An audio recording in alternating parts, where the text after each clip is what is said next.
Today on Here for the Right Reasons, Amanda Stanton ties the knot, Susie Evans opens up about long-distance relationship, and Logan finally addresses those COVID rumors. Plus, we're breaking down all the fantasy suite dates from heartbreaks to I love yous. We've got that plus so much more on today's Here for the Right Reasons. Hey guys, Christina Garibaldi here with Us Weekly Deputy Editor Sarah Heron. Sarah, we made it to fantasy suites, not one, but 2 nights of nonstop action, heartbreak, tears. We got a little bit of everything.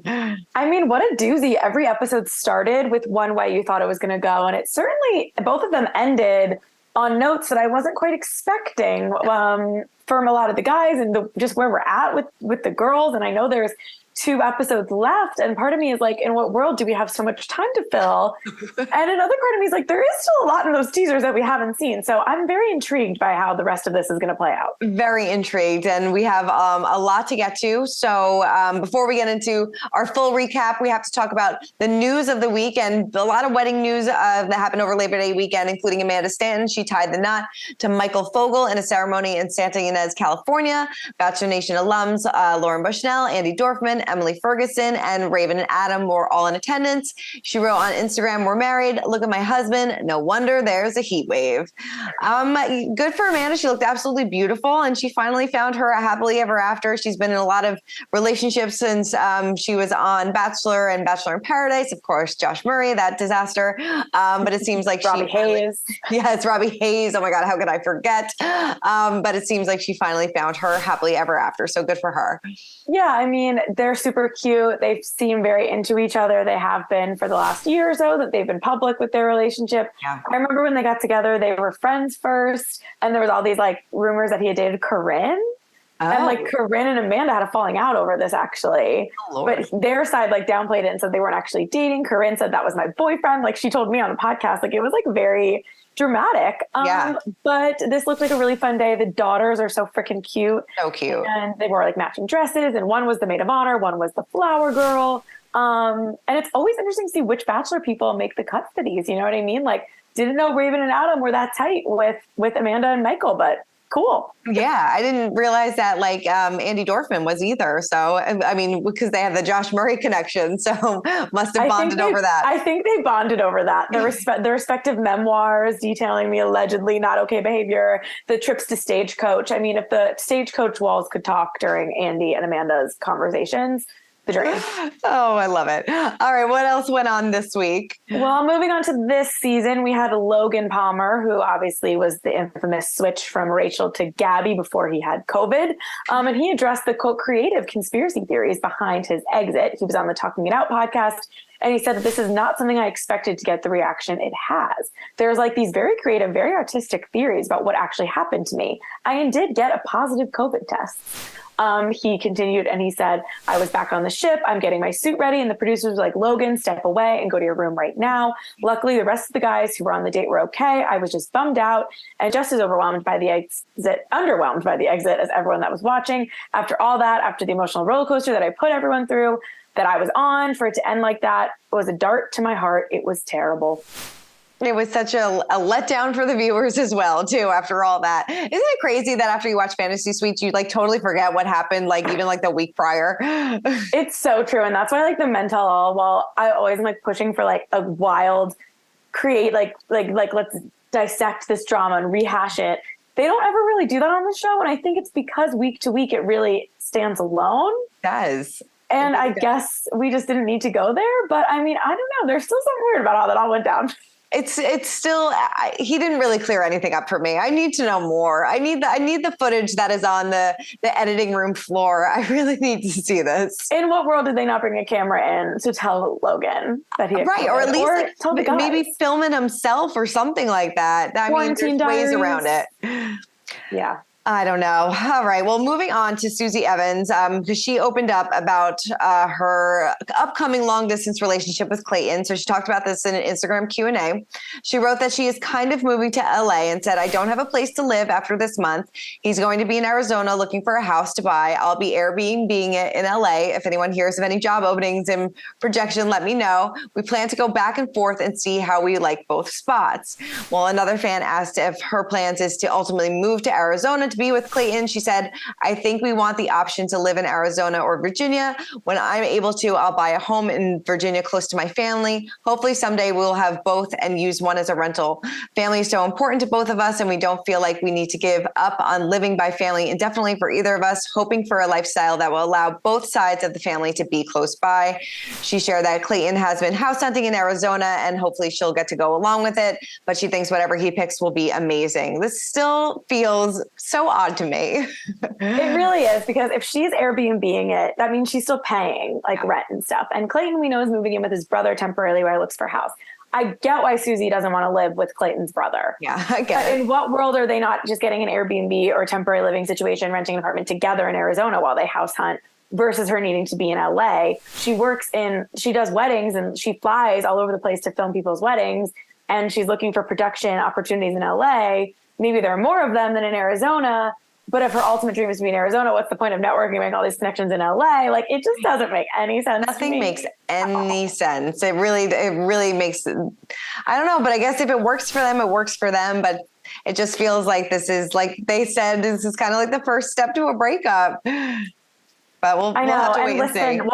We'll wait and see. And, you know, Clayton and Susie have proved us wrong before. The fact that they're even still together is a testament to that relationship that we don't understand. So happy for them, confused by them, and we'll be watching them. 100%. 100%. Something else that has left us baffled for many years is this next story. Oh, I've been watching this one like a hawk, you better believe. Hannah Brown's brother, Patrick, and Haley Stevens, who previously dated Jed, her ex-fiance from The Bachelor, they tied the knot 1 year after getting engaged. The pair wed on September 3rd at the Four Eagle Ranch in Colorado, surrounded by their loved ones, including Hannah.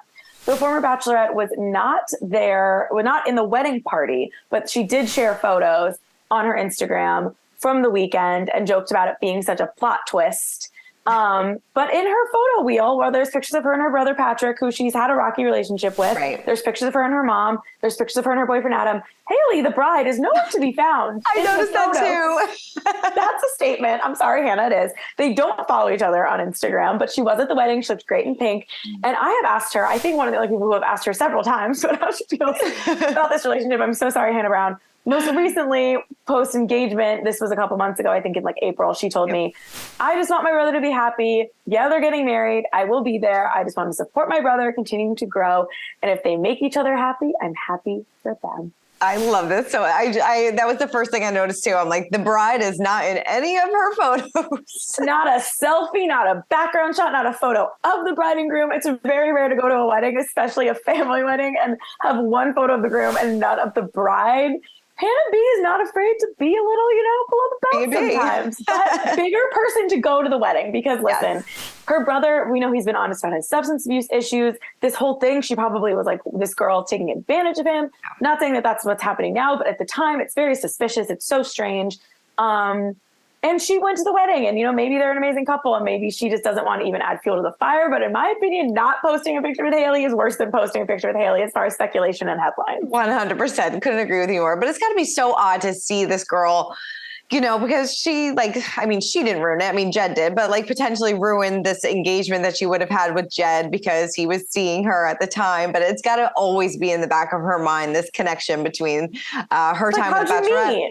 What's that? Yeah, right? Like they tell the kids, how'd you meet? Like, oh, do I have a story for you? It starts with Chris Harrison and it ends on Instagram. But it also is interesting to me because Haley was one of the people who, obviously, Jed, they had this relationship. She had all the texts and receipts and proof, and he was saying things like, I love you, whatever. But she also spoke to a lot of outlets. She was not shy about it. She released the proof. It's not like a TikTok situation where they drop the TikTok and they either don't say anything else or they delete it or they backtrack. She got her headlines for it. She wanted to be a singer too. And it's just a little shady. So shady. So shady. Well, speaking of some shade, let's get into our Bachelor talk. And Paige Lorenz, she recently opened up about her relationship with Tyler Cameron on the Sophia with an F podcast, and she's not happy about it. Take a quick look. Tyler Cameron. That was a very sickening situation. Well, how'd you guys meet? We met through friends, at parties. We were going to all the same shit. I was on it. I was like, this man's a smoke show. This man's big and athletic and hot, and he respectfully, good looking dude. And this might sound narcissistic because he has a pretty insane following, but I felt like he was like using me. Really? I don't know. Like, I felt like he wanted like some media storm. He was looking at my story views and I was getting more story views than him. And he was like, I need a scandal. And I don't like that about myself, but like I do have some shit in the media about me, like especially around my relationships. And I think he saw an opportunity. Not that he didn't like me, but I think why he wanted to go public so fast is because he's like launching something soon. So she kind of went off and said that like this was such an odd relationship that she felt that he kind of used her and, you know, went public with their relationship to kind of like, pretty much gain followers and gain attention because he never went public with a relationship before. He knew about her past and things like, and her past relationships, Army Hammer. So I guess she feels that he used her. I mean, I don't know. I mean, Tyler has a pretty big following on his own, so I don't know, but this is just how she feels. Yeah, and she did prefaced it with that, like, I know this is going to sound crazy, but like, he saw how many, like, my engagement was like higher, and he like joked about needing a scandal. This relationship was fishy from the beginning, the way there was like some sightings, and then all of a sudden there was like very kind of posed looking paparazzi photos that she shot down. I think that maybe Tyler was having fun and thought, you know what, I do need things to be asked about in interviews. Let's do it. And maybe I would assume they would be in on it together. So is she now backtracking and making it look like it was just him? Was it just him? I don't know, but it seemed like two people who were mutually benefiting from being. Yeah, no, seriously. I think they both did pretty well out of all of this. Yeah. All right, well, let's move on to our Bachelorette recap. Like we said, 2 episodes, fantasy suites over 2 episodes, a lot to get to. So let's, Avon, he had a lovely fantasy suite that everything went well with them. But, you know, we have to talk about, and Eric, that went well. But then everything that happened with Tino. I mean, do you feel like Tino's kind of going off the rails a little bit? I mean, the only line of Tino's that I had a real problem with was when he said, I don't have to sleep with anybody else. Like, I know I'm fine. Like, that was a little condescending to me and a little red flaggy, because you're not the lead. And like, yeah, like, again, you sign up for this. I understand when they're in these feelings, they have these emotions, they don't know how they're going to react. It's not as easy as it looks. I get it.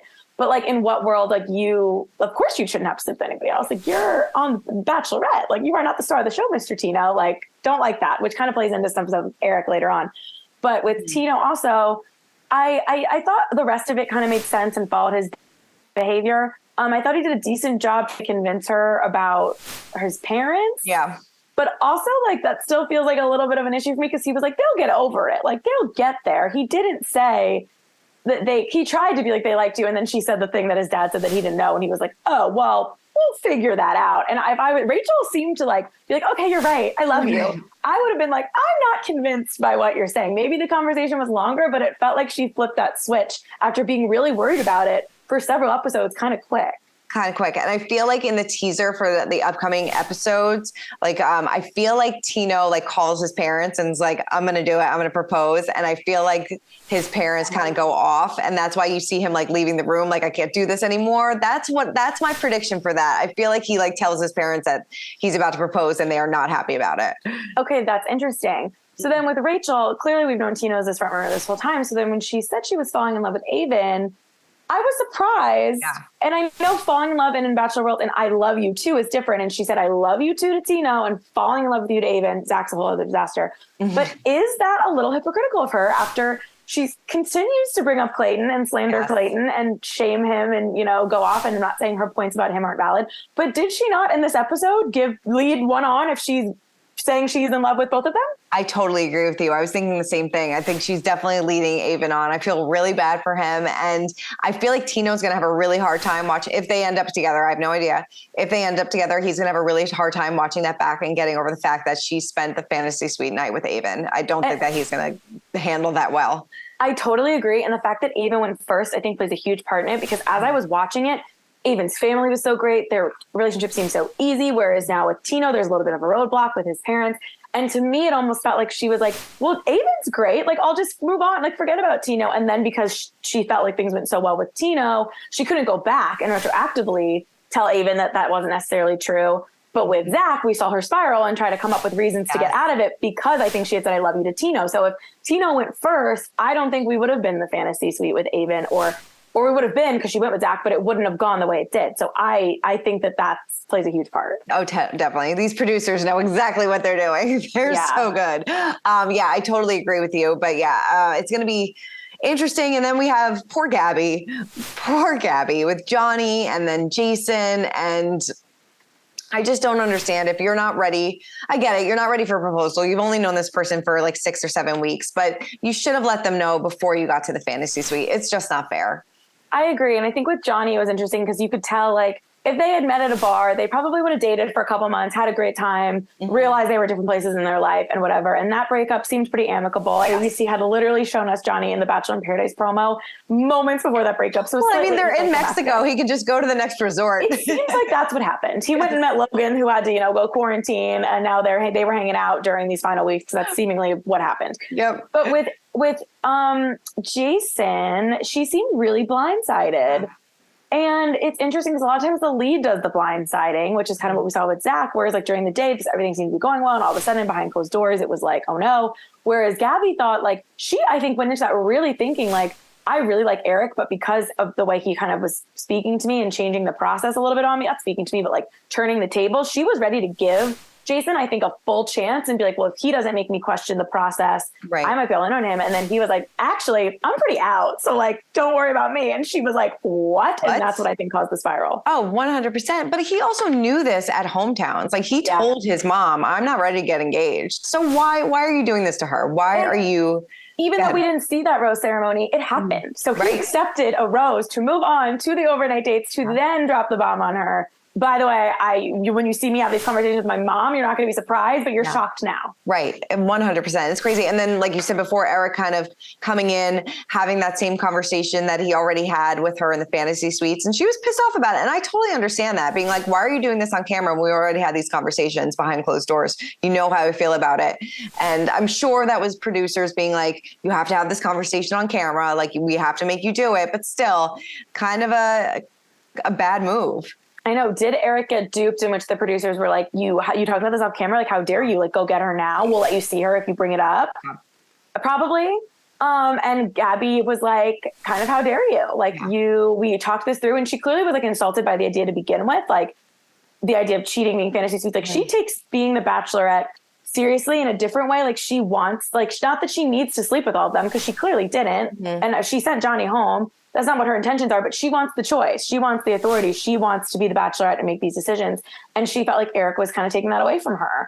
And she wants to see it through in her own way. And she wants him to trust her and be like, I know what I'm doing. And like, I'm sure they had very lengthy conversation with things that we don't know. So was she, mad in the moment? And then maybe she kind of came around and was like, listen, like, did the production make you do that? But also like, do you still feel that way? Because I'm kind of pissed that you felt it at all, let alone bringing it up back on camera. Like, there's layers there. A lot of layers. And I mean, I feel like in the end, even if Jason and Johnny were still there, she would have chosen Eric. But like, if I was Eric, I would be like, well, am I just getting chosen because I'm the last man standing that didn't bow out? Her speech to him was so confusing to me. I really didn't.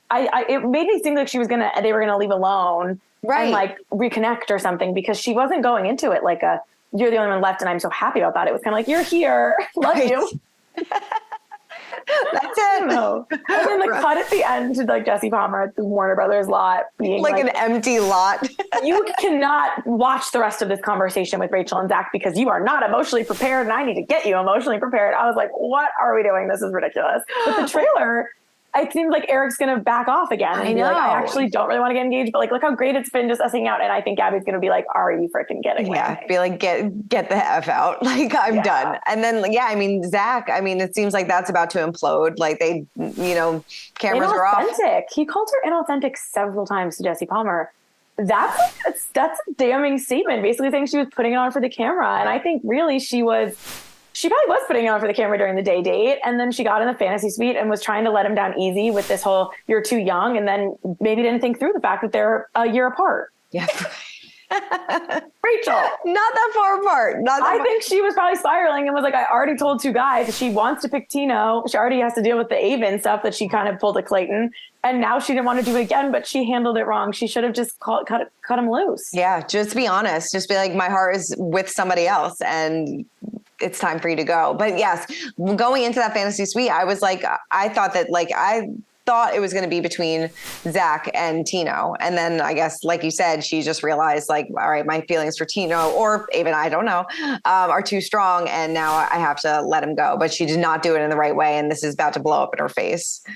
Yeah, I mean, we won't know what happened behind closed doors. There's, I guess, a slim chance to give Rachel pay devil's advocate that Zach is like making this up, but it doesn't. It seems it's fishy. And Jesse Palmer was like pretty much team Zach from it definitely seemed like it. And Jesse Palmer getting his paycheck this week. I mean, really being that mentor that they needed. I don't know.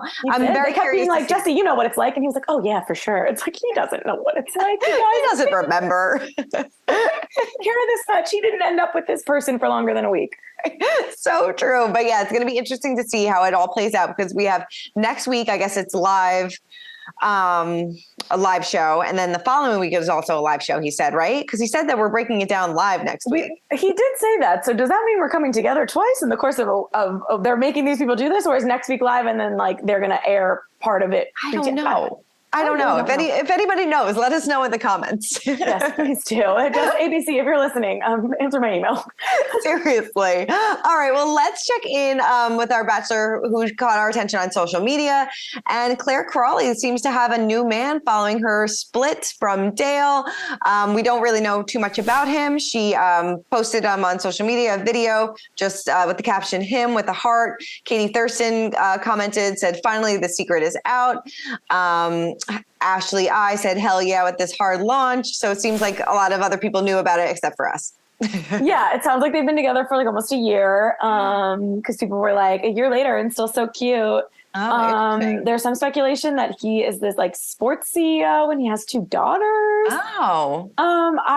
Contrary to what Claire may think, #blocked on Instagram, I've only ever wanted the best for Claire. So I hope this guy's the one, and I hope she tells us about him, because people have followed her journey for quite some time, and I think they want to know. I understand why she's been cautious, because people aren't always nice. But I'd be interested if this is the real deal for her. I would love to know more. Definitely. I hope it works out for her, because, she's said that she was wanted to be a mom, and that, I mean, if it's true that he has daughters, that works out really well for her. So hopefully she has her happily ever after. Hope so. Yes. Yes. My social spotlight is the speculation that Gabby is going to be on Dancing with the Stars. I don't know if you've seen this, but a lot of Bachelor sleuths have done the work, including there's these pictures of her, kind of how like when Olivia Jade was on last season and they wore those like big face shields, but then people were like, she has that purse and she blogs about that purse. Gabby has a keychain that I believe has her initials on it that has been spotted being carried into by a petite or tall, but like petite looking brunette girl that looks like Gabby. So I hope Gabby's on Dancing with the Stars. I think that would be fun. I think that would be so much fun. I feel like she would do well. I wonder if it was hard for them to decide between Rachel and Gabby, if Rachel would be on it as well. It seems like, kind of stinks. One goes and the other doesn't. That kind of plays into my theory that like Gabby's flying solo. Yeah, I think so. I think you're right. I think like maybe things with Eric just didn't work out. But like thinking about that would be so upsetting because of like Eric's dad dying. Yes. And like she was the last person to meet him. And like, I just like, I never really was that into Eric. And after Hometowns definitely made me more. But then this episode, like, I don't know, I really liked him. And if he cut his hair, I just really think I would ship. So I'm kind of stressed about it. Mullet and you'd be fine. No, we'll see. Well, we'll have to wait and see. They're going to announce the cast of Dancing with the Stars this week. So we'll get the answer to that one soon. Well, True. Sarah, that was a big fantasy week and we had a lot to break down, and we're going to continue doing it next week. Please let us know your predictions in the comments. We'd love to hear what you guys have to say. That's right. I'm so excited. And then Paradise right around the corner. Rolling right in. No breaks. Right in. We have so much to look forward to. Well, Sarah, thank you so much for breaking it down with me. As always, like I said, keep commenting, keep subscribing, and we'll see you guys next week. Bye. Bye. For more news, content, and exclusive interviews, make sure to hit the sub, like, and bell button down below and visit usmagazine.com.